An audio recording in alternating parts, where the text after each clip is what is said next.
Camelot the Court, or Oh Good Grief Knights in Tights from Wotan Games, is where we've gone from the Camelot Castle into the Great Hall itself.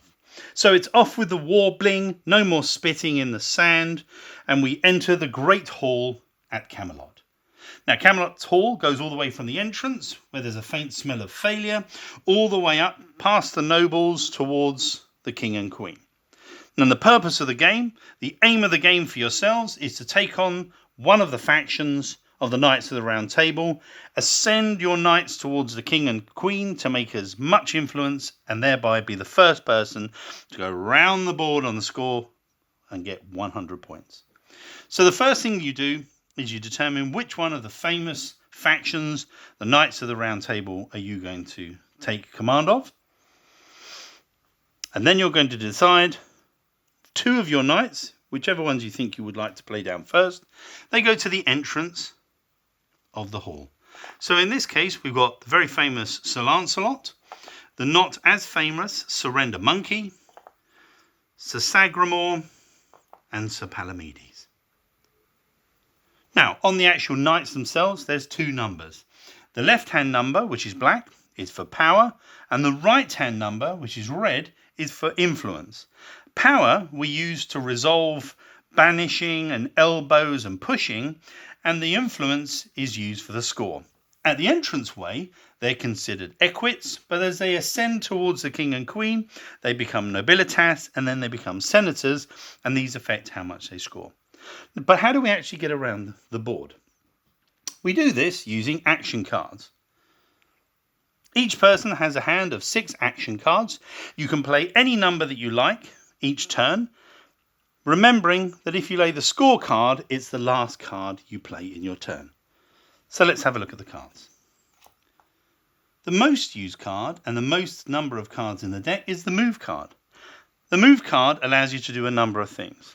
If you lay down that, you can move one of your knights up one of the ropes to the next available spot. You could, if you had another one, move an enemy knight out of the hall and back to his hand. Or, if a knight was in your way, you could use a move card and remove them out of your way, and then place, if you have it, another move card and move your knight forward. But if you don't have enough move cards and they're still in your way, what you can do is lay down one move card and challenge the opposing knight.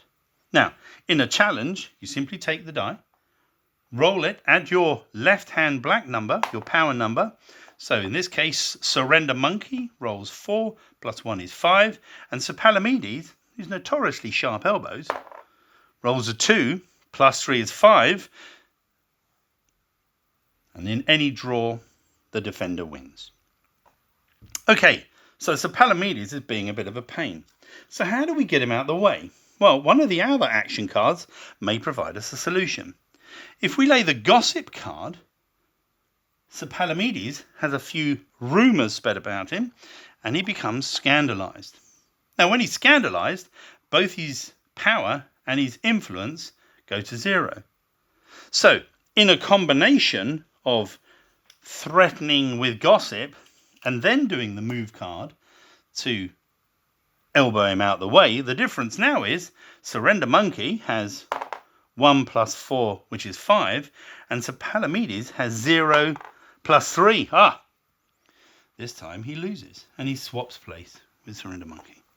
And he remains scandalised until somebody lays down a scorecard. The other way you could be vicious is, in his present state, he's very easy to banish.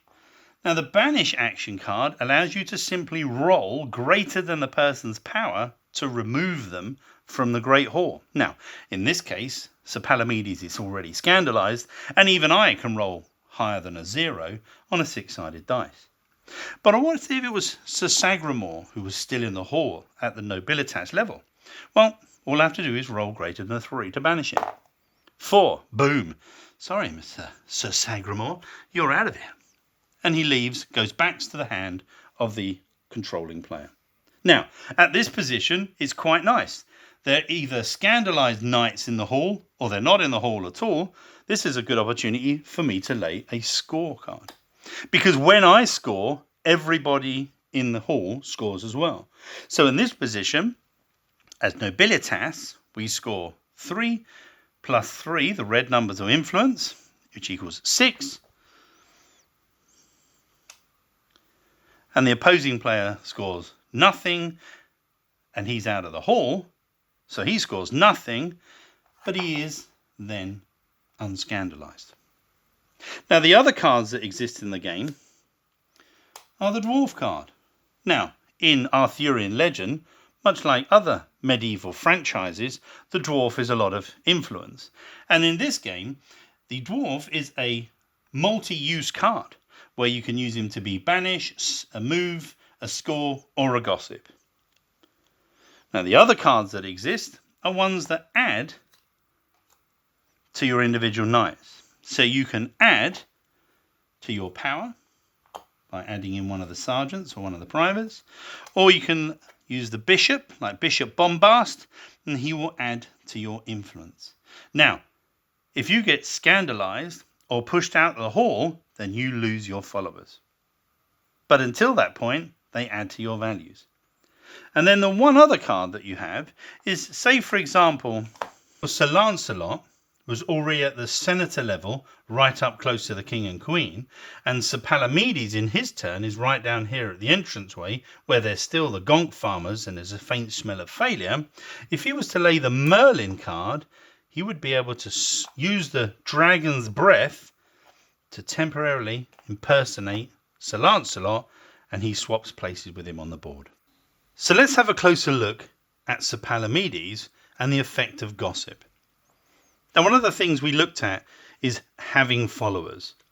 So if Sir Palamides in the example was to have Sergeant Rook and Bishop Bombast on him, which is the maximum number of followers you allowed, one of each or two of either, if someone lays a gossip card against him, he has to get rid of one of his followers. But he gets to choose. So in this case, he's going to choose to lose the bishop when he's scandalised, because he was worried that Surrender Monkey, remember, was going to then use a move card to take away his position. Now, the other thing you should remember is that a scandalised person is unscandalised by somebody laying a scorecard, but is also unscandalised if the owning player, or in fact anybody else, another player for example, can lay a gossip card to spread positive rumours about Sir Palamides. But it can only happen in their turn. So in the example, Surrender Monkey's player has already scandalised Sir Palamides, but he's still got Sergeant Rook. So his power is 0 plus 2 is 2 against Surrender Monkey, who's 1. So 1 plus 2 is 3, and 2 plus 2 is 4, means that the scandalised Sir Palamides, because of Sergeant Rook, still has enough elbow power to resist Surrender Monkey. So let's have another closer look at scoring. And to do that, we use a slightly more complicated example. We're assuming that this is a first score, even though it's illogical, but just to give you a flavour of some of the things that are going to affect it. So the yellow faction player has decided that they're going to lay a scorecard because they've got somebody in at the senator level, and that makes great sense. Now, the yellow Gannis player, having laid the card, gets the score first, and then it goes in sequence, and we'll use the sequence laid out on the side of the board.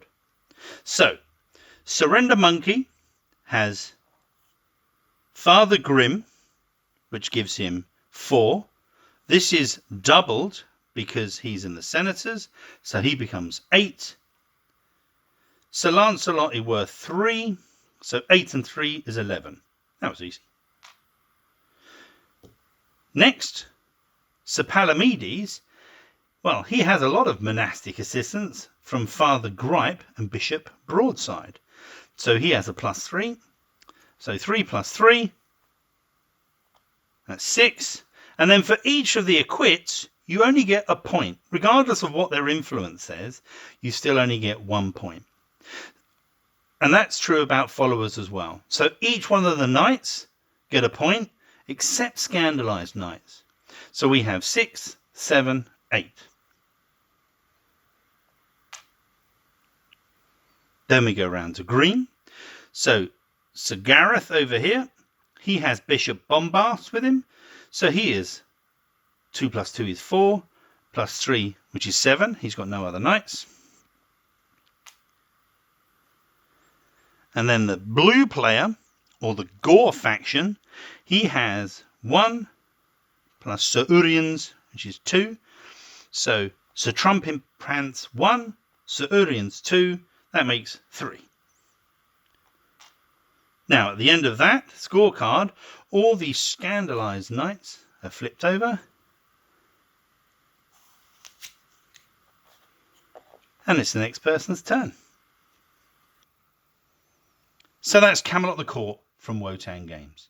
A time to take off the warbling, put on the tights, no more spitting in the sand or the sawdust, and ascend towards the king and queen to bring yourself influence and run your score all the way round to 100 points.